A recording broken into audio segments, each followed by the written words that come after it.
In this video, I'm going to explain how you can farm cluster jewels of level 75 or higher, which sell extremely well as get a lot of Delirium shards for your Simulacrum and Delirium Orbs as well. I'm going to talk about a very easy method that almost anyone can do. As long as you're able to clear tier 8 maps relatively quickly, you'll be able to do this, and you'll be able to make a lot of profit very quickly, or farm up some nice cluster jewels that you can use for a future build or your current build. Hello Exiles, this is Ryan from Behind Eyes Gaming, and welcome to another Path of Exile video. If you're new here, don't forget to hit the subscribe button and hit the bell notification to be notified of all future Path of Exile videos, and let's get into the good stuff. The method we're going to be using to farm this is going to be putting 2 watchstones in Glenark Cairns and putting either 3 or 4 watchstones or 0 watchstones in every other region. So you're going to want to make sure that the only tier 8 map on your map is going to be tier 8 beach, which we're going to use to farm because it's very linear and it benefits from things like sextants and master missions because it's a relatively short map, as well as the boss being very accessible and pretty easy to kill, so you can get in there and out of there really quick while the fog is still active to get your extra bonus Simulacrum splinters. Once you have this set up, simply run tier 7 and 8 maps until you get a nice stack of beaches, and once you've got at least a few of those, you can start running them and you're probably going to sustain them pretty well. Sometimes I'll get 2 or 3 beaches from a single beach, and sometimes I won't get some for a while, but if you do happen to run out, you can simply go back to running other tier 7 and 8 maps and you'll get them because it's the only tier 8 map that can drop on your map. If you have the preferred map system unlocked, you can put beach in there as well, and as far as I understand, you should be able to get an increased drop rate there as well. Now that you've entered the map, you simply want to enter the Delirium mirror and you're going to run through and clear everything as fast as you can. I'd recommend that you put ilvl missions on here and Alk and go your map otherwise. It's very quick, very easy, and very low investment. These maps are not very expensive, they're not very valuable, you're not going to sell them for much, so you're spending basically an Alk and sustaining infinitely. If you have extra master missions, go ahead and throw them on there for the additional monsters. It's even better if you happen to get a legion or if you happen to get something like a blight that shows up, because that'll actually stop the fog in its tracks and give you a little bit of time to go through.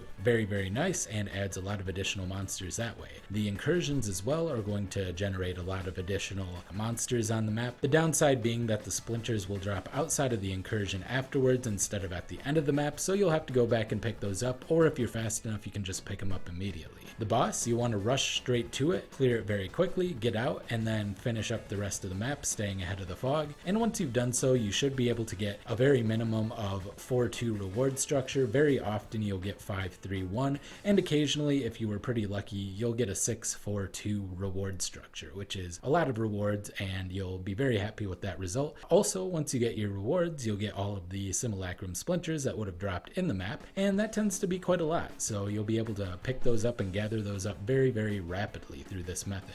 Most importantly though, we'll be keeping an eye out for cluster jewels. Specifically, we're looking for large cluster jewels with 8 passives. We like all the other cluster jewels as well, but large are the ones we're going to be farming this for, and the reason we're doing it on a tier 8 map is because we want item level 75 plus cluster jewels, because they can get 2 jewel sockets, which allows you to put 2 medium cluster jewels into them, which allows you to put 2 small cluster jewels into them, creating a nice little tree that you create for yourself. And it's very point efficient if they're at 8 passives, so I would recommend only going for those. So what do you do with all the 9, 10, 11, 12 ones that you get? Well, you still want to pick those up. You want to stash those and put them maybe in their own stash tab, and later on you can do 5 of the same rarity, so either normal, rare, or magic, and you can do that, and it's a 5-for-1 recipe. So you'll get another one and it'll have the properties re-rolled, but it will also have the amount of passives re-rolled, giving you a chance to get an 8 passive one as well. And I've tried this out quite a bit. It's pretty rare to get an 8 passive one, but it's better than just throwing these away. They still have some use, and you might even get a particularly good, maybe 4 property one with 9 passives that still might sell pretty well. So keep a lookout for those and make sure you're flexible with that.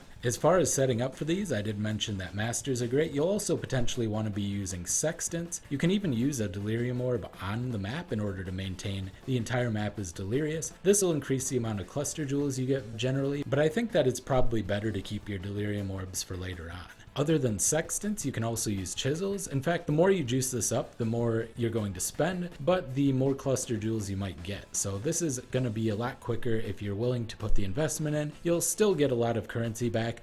In fact, if you're only elk going with a master mission, you're probably going to be ending up getting a lot more currency back than you spend. So you might want to transition into this more heavy investment style later on in order to increase the amount of cluster jewels that you do end up getting. All right, I hope you enjoyed the video. It was a pretty quick tip there, but I think that it'll be very useful for a lot of people, and it's a great way to level up new characters and make a lot of currency quickly. Let me know in the comment section below if you have any other cool methods for farming a lot of cluster jewels very quickly or making a lot of simulacrum shards very quickly. If you want to help support the channel, hit the join button below and you can become a channel member, which will support me. Every dollar counts. It's very helpful to me. Or you can check out my Patreon at patreon.com/BehindEyesGaming. This has been Ryan from Behind Eyes Gaming, and I will see you next time. Bye!